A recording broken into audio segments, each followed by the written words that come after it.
動画は初かもしれない。そうだ。でも枯れていく様も植物ってやっぱ美しいので、それ自分が描いてた時は偽物だったら本物を描きたいです。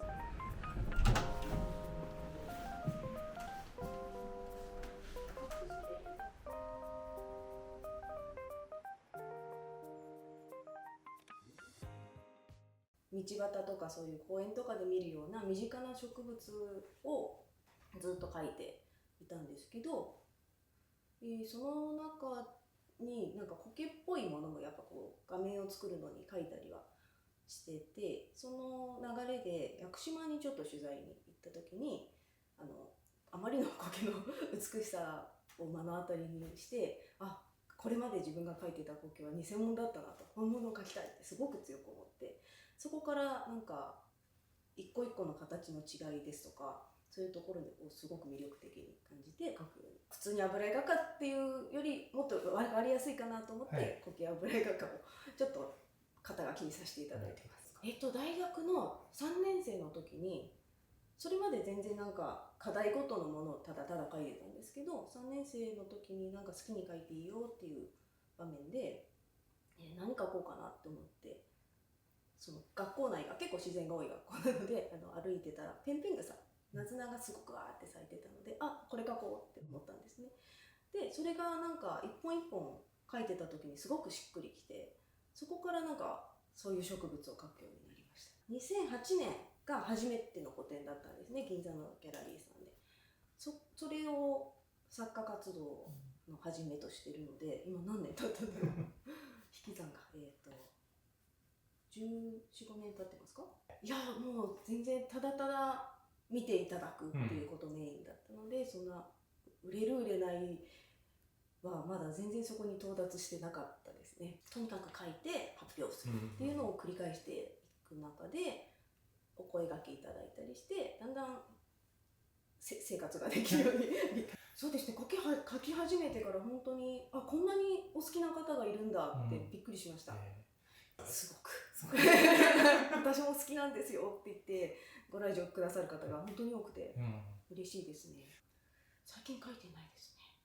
でも植物昆虫がやっぱメインになりますね、苔がいない時でも。でもやっぱり植物、昆虫っていうそういう自然物がメインになりますね。もうここで飾ってある絵も、はい、苔だけっていうよりは苔と何か他の植物っていう組み合わせですよね。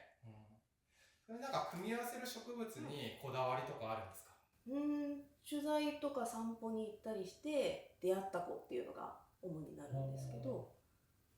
あとは本当に花だけ見つけて、はいはい、じゃあこの子に合う舞台を作ってあげようっていう感じで構成する感じですね。いいんですよ。本当にお散歩中にいるような子たちを描いています。描きたいって思うのはそういう小さい草花ですね。あと昆虫とかもいたりするのも、やっぱりそういう時に出会った昆虫とかって。そうです、はい。好きなのでその、標本であったりとか資料として持ってたりはするんですけど、蝶々を追いかけて公園でずっと写真撮ってたこととかありますね。描かれている苔っていうのは、なんかこの種類が特定のものをちゃんとそう描写してるような感じなんですか？一応そうしていますね。今回に関してはそんなに種類はないかな。これは何を描いたっけ？ウマスギゴケだった。ウマスギゴケ。と、あとハイゴケとジャゴケをちょっと混ぜて、実際の風景というよりはもう本当に構成した世界を作っているので、そこに一緒にいておかしくない子たちを組み合わせています。でもサイズ感も実際の苔になんとなく近いようなサイズ感で描いてる感じですかね。でもやっぱりその絵になってくれる子と見るに特化した子がいるので、どれぐらいだろう、ちょっとパッと出てこないですけど、もう10種類以上は10種類は描いてると思います。どういう種類の苔が、特徴的に絵になりやすい苔なんですか？線類はやっぱり描きやすくてふわふわしてくれるので、ふわふわしたのを描きたいときは線類なんですけど、やっぱりその地を這うタイプの子とか灰苔とシノブゴケは絵になりやすい。貝類も絶対画面にいてくれないと閉まらないんですよ。貝類は確かに、でもメインにはいないけどちょいちょいいる感じなんですね。なんか貝類がいると閉まるってのはどういうことなんですか？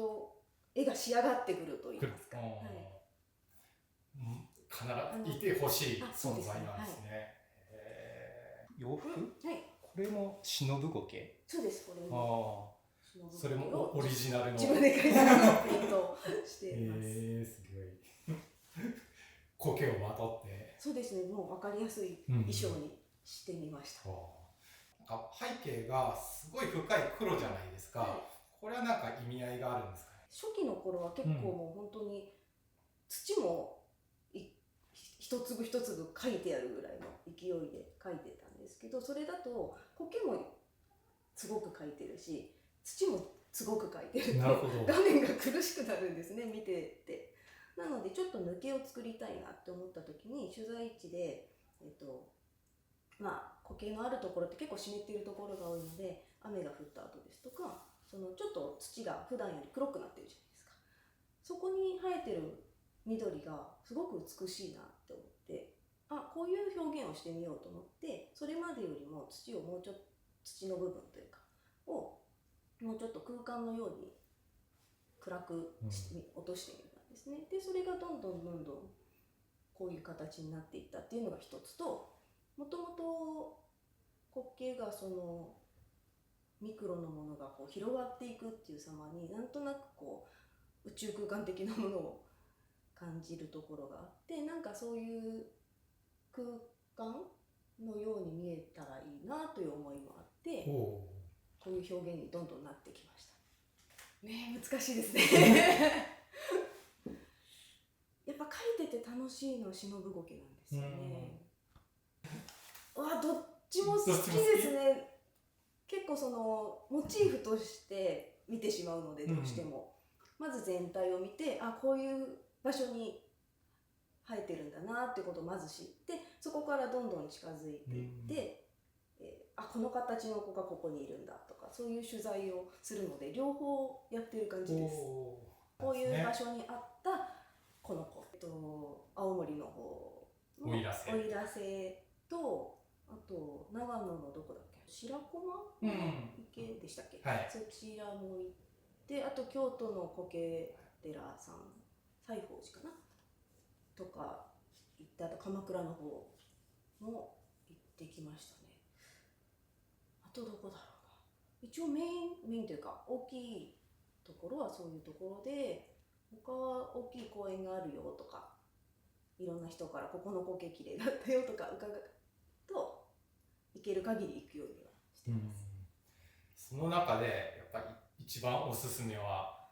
屋久島ですかね。屋久島ですね。屋久島に戻っちゃうんですかね。今のところですけども、またね、他の素敵なところも伺えると思うんですけど、屋久島の苔の魅力っていうのは、生き様が違う感じがして、特になんか白谷雲水峡のみずみずしさは他にない美しさがありましたね。絵からちょっとオブジェ的な感じですかね、だと思うんですけど、まず苔玉ちゃん、について教えてほしいんですけど、可愛い作品ですよね。もともと5センチぐらいの球体に苔玉くんっていうシリーズを、いつからだったかな、苔を描き始めて数年後にちょっと始めて、それをいろんなサイズで描いてたんですけど、ちっちゃいの可愛いの欲しいなと思って苔玉ちゃんにしました。9だから描くの大変そうですね。この一面を描いたら乾いてたのを待って乾いたら次の面を描いてっていうのを繰り返して仕上がってます。苔に生けるシリーズですけど、これはどういった作品になるんですか？これは、去年の9月に2度目の屋久島取材に行った時に、その時は、1回目に行った時は出会いだったので、そんなに苔だけにフューチャーした取材が足りてなかったんですね。なのでもう一回行きたいなと思ってたのがちょうど去年からだったんですけれど、そこで1回目の時にちょっと知り合った方がいたので、その方に屋久端材が置いてある場所とか購入できる場所ありますかって伺ったら教えていただけたので、で屋久杉の端材をすごく持って帰ってきたんですね。買って帰ってきて、それを使ってじゃあ何を作ろうかなって思った時に、なんかまず端材なのでこう綺麗に削るんですけど、絵に花を入れるように道端の散歩中に出会ったような子たちを飾れたらいいなと思ってこの形になりました。じゃあこれ全部屋久杉。あ、そうです。ああ、そうなんですね。じゃあまさに屋久杉に苔が生えてる景色。絵の中のお花とかってもちろん枯れることはないんですけど、枯れていく様も植物ってやっぱ美しいので、そういうのも苔と一緒に楽しんでいただけたらいいなと思って。S の0号っていうサイズですね。18センチの正方形。どれぐらいだろう。取材構成下書き入れたら、すっごく急いで2週間かな。2、3週間。で、油絵って絵の具の層を重ねるごとにどんどん深みが出る画材なので、それが苔を描くこととすごく向いてるなと思って、描けば描くほど苔になってくれるし、絵としての深みも出てくれるっていうのが自分には向いてたんですよね。なるほど。それはなんか油絵ならではの表現方法って感じなんですか？ちょっと油絵しかやってきてないのでわかんないですけど、だと思います。なんか遠くから見ても、近くで見ても楽しめるとはよく言っていただくので、近づいても虫眼鏡とかも置いてあるんですけど、虫眼鏡あるんですね。もうそのレベルで見ていただいてもいいよっていう。まさに苔観察じゃないですか。もう観察するような目でも見ていただけるし、普通に飾ってもいただいても楽しんでもらえるかなと思います。じゃあちょっと後で虫眼鏡で覗かせてください。育てる方の才能はないんですよ。育てたことは？そうですね、テラリウムを購入させていただいて、しばらくこう育ててたんですけど、なぜか枯れてしまってやっぱりダメだった。じゃあまあ絵がいっぱいありますよね。そうですね、はい、絵の中で生きてもらってます。足元の宇宙だと思ってます。集まって広がっていくっていうのが惑星みたいだなと思って、あとなんか地球上の何でしたっけ、最初の陸上植物が苔だって聞いた時にすごいなんてロマンがあるんだろうと思って、なんかそういうところから魅力を感じてます。でもなんかどっかで作品ご覧いただけたら楽しんでもらえたら嬉